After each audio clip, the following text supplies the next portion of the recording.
Hello students, how are you students? I hope you all are fine at home.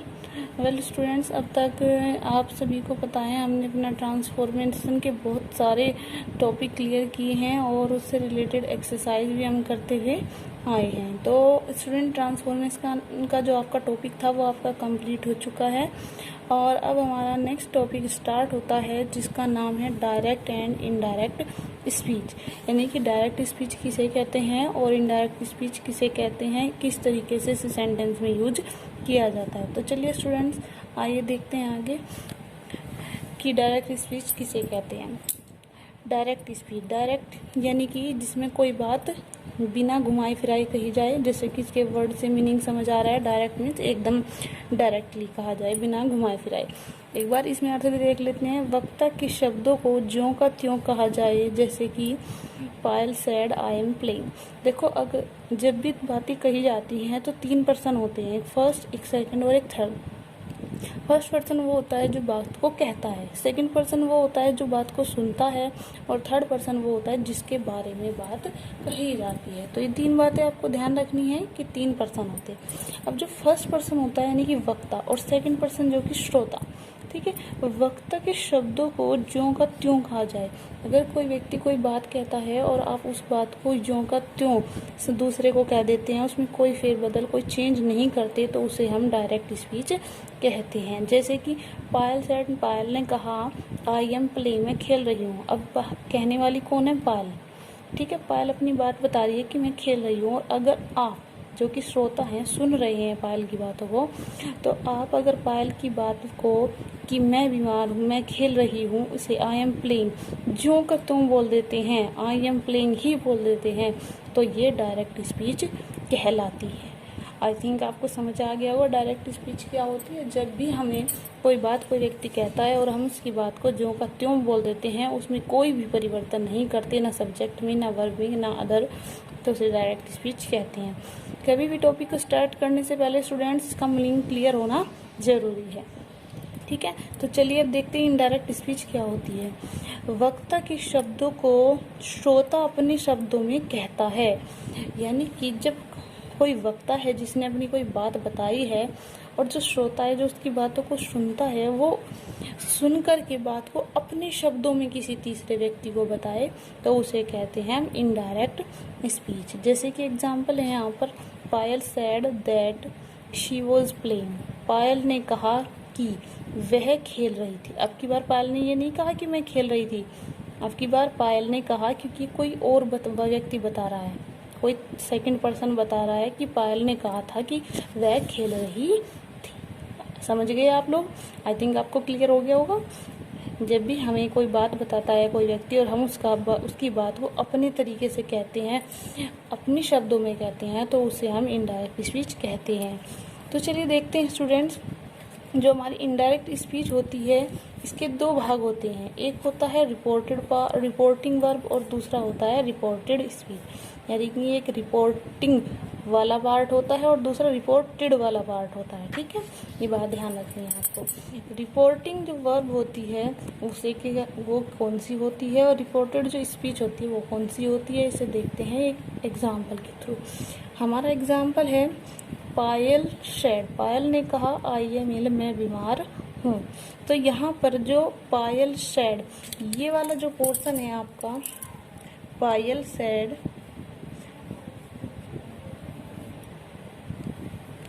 ये आपका portion है reporting part वाला, ठीक है। और ये जो इसकी वर्ब है ये है रिपोर्टिंग वर्ब, जिसे हम आरवी भी कह सकते हैं शॉर्ट में, ठीक है।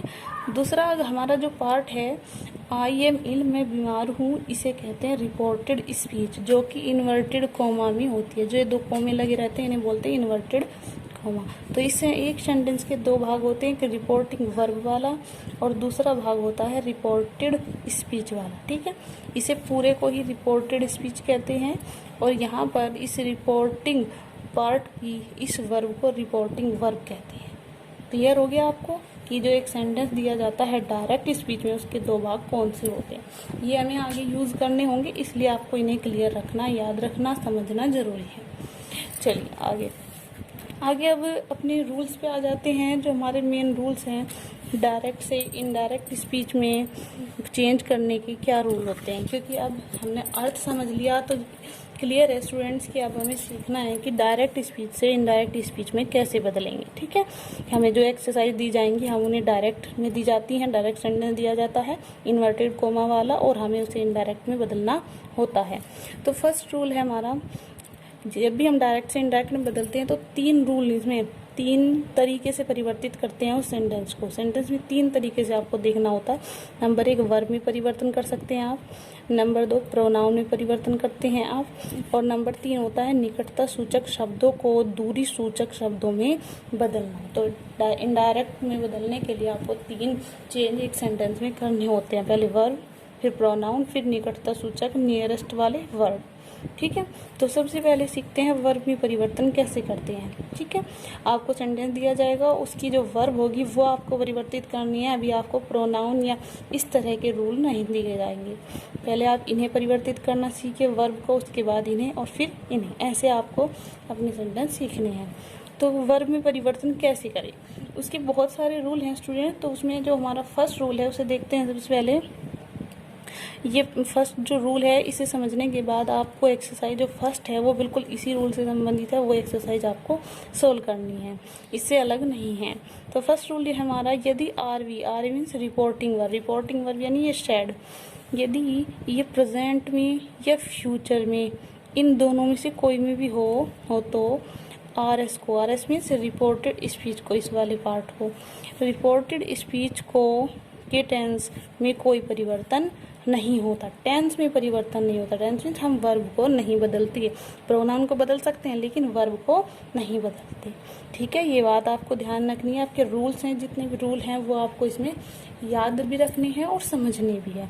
दोबारा देख लीजिए, यदि रिपोर्टिंग वर्ब प्रेजेंट में या फ्यूचर में हो, यानी यहाँ पर सैड तो सेकंड फॉर्म होती है, ये तो पास्ट में है। यहाँ पर अगर से हो, सेज हो, विल से हो, सेल से हो, इस तरीके से अगर कुछ भी प्रेजेंट या फ्यूचर वाला वर्ड होता है तो आप रिपोर्टेड स्पीच इस वाले पार्ट की जो वर्ब होती है, यानी टेंस जो होता है वो आप परिवर्तित नहीं करते, आप इसे बदल सकते हैं। ठीक है, प्रोनाउन चेंज कर सकते हैं, निकटता सूचक शब्द आए उसे बदल सकते हैं, लेकिन टेंस परिवर्तित नहीं करते। जैसे एग्जाम्पल देख लेते हैं, राधा कहती है Neetu reads novel, Neetu novel पढ़ती है। तो राधा सेज, जो सेज है यहाँ पर ये प्रेजेंट इंडेफिनिट की वर्ब है। कैसे पता चला, जो से है फर्स्ट फॉर्म है और इसमें एस आया है, यानी कि ये प्रेजेंट इंडेफिनिट सेंटेंस है। ठीक है, तो राधा कहती है, नीतू रीड्स नॉवल कैसे बनाएंगे, राधा को सेम ऐसे कैसे लिखिए, राधा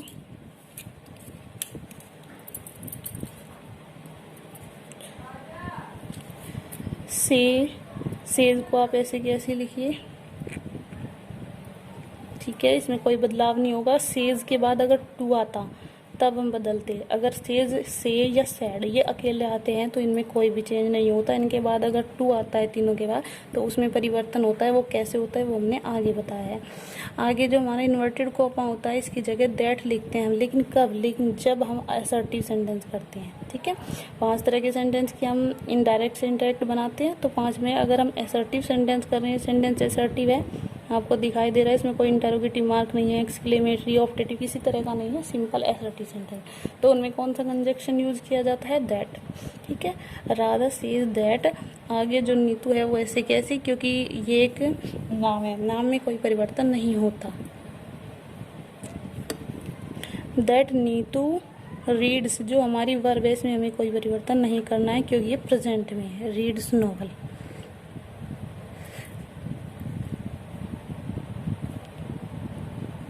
ठीक है, ये आपका सेंटेंस हो गया। अगला सेंटेंस देख लेते हैं, Suman will say to him. Suman will आ गया यानी कि फ्यूचर में सेंटेंस। ठीक है, विल से टू हिम, सुमन उसे कहेगी I have done my work, मैंने अपना काम कर लिया है। ठीक है, फ्यूचर में है ये वर्ब, हमारी रिपोर्टिंग वर्ब फ्यूचर में है। तो जो अगला सेंटेंस है इसका हैव यानी कि हैव डन, ये जो वर्ब है ये टेंस है, ये सेंटेंस का चेंज नहीं होगा, इसे हम ऐसे कैसे ही लिखेंगे। ठीक है स्टूडेंट्स, हाँ प्रोनाउन जो आई है वो बदला जाता है। ठीक है, कैसे बदला जाता है वो देखेंगे। पहले आप सुमन को ऐसे कैसे लिखिए, सुमन विल से। देखो जो से टू है ये आपको ध्यान रखना है, अभी आपको बताया था से टू को टेल में बदलते हैं, ठीक है, ये आपको ध्यान रखना है। से टू को किस में बदल देते हैं स्टूडेंट्स? टेल में, ठीक है। Suman will tell him. Him object आप ऐसे कैसे लिखे? टू तो क्योंकि अब हमारा रिमूव हो गया, यहाँ से हट गया, इसकी जगह टेल आ गया। तो सुमन विल टेल हिम, कोमे की जगह हम इन्वर्टेड कोमा हटा के that, Suman will tell him that. That के बाद जो आई है, ये आई हमारा एक फर्स्ट पर्सन है, ठीक है। फर्स्ट पर्सन को हम सब्जेक्ट के अनुसार, यानी कि जो इस आर बी रिपोर्टिंग पार्ट वाला जो हिस्सा होता है, इसमें इस सब्जेक्ट के अनुसार बदलते हैं। सुमन, सुमन एक लड़की है तो हम कौन सा प्रोनाउन यूज कर सकते हैं? शी, तो यहाँ आएगा शी, ठीक है। शी के साथ हैव तो लिख नहीं सकते, ये तो हमें खुद ध्यान रखना है, क्योंकि शी सिंगुलर होता है तो हम वर्ब लगाएंगे हैज। She has done. देखो इन्होंने आई के साथ अपनी इंग्लिश माई लिखी थी, अब हमने सी लिखा तो सी के साथ अपनी इंग्लिश क्या लिखी जाएगी? हर वर्क,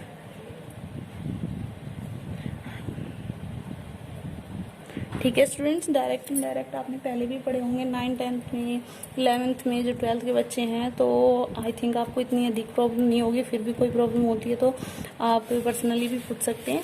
चलिए एक बार कॉमन रूल्स पे नज़र डाल लेते हैं डायरेक्ट से इनडायरेक्ट बनाने के।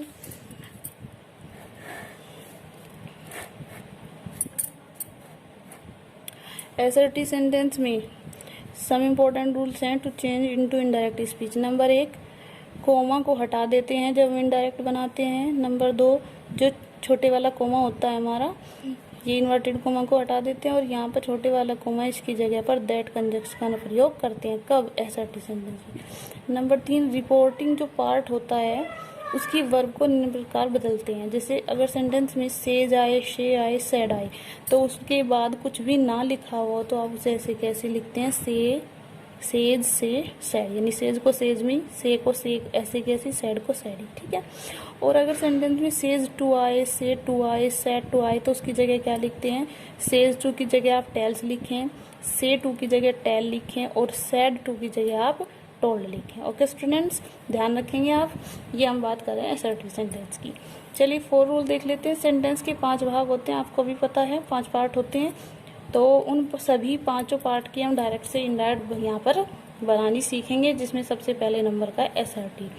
पहला होता है एसर्टिव सेंटेंस, दूसरा होता है इंटेरोगेटिव सेंटेंस, और नंबर 3 होता है imperative sentence, number 4 exclamatory sentence और नंबर 5 ऑप्टेटिव। तो 5 तरह के सेंटेंस आपको पता है और 5 की हम यहाँ डायरेक्ट से इनडायरेक्ट बनाना सीखेंगे। तो सबसे पहले हम एसर्टिव ही सीख रहे हैं और उसमें वर्ब का परिवर्तन सीख रहे हैं, ठीक है। वर्ब के चेंज के लिए हमने रूल नंबर 1 पढ़ा है कि अगर रिपोर्टिंग वर्ब प्रेजेंट या फ्यूचर में होती है तो आगे जो सेंटेंस होता है रिपोर्टेड स्पीच वाला, उसकी टेंस में कोई चेंज नहीं होता है। तो इसी से रिलेटेड आप एक्सरसाइज करिए स्टूडेंट्स। Okay, thank you.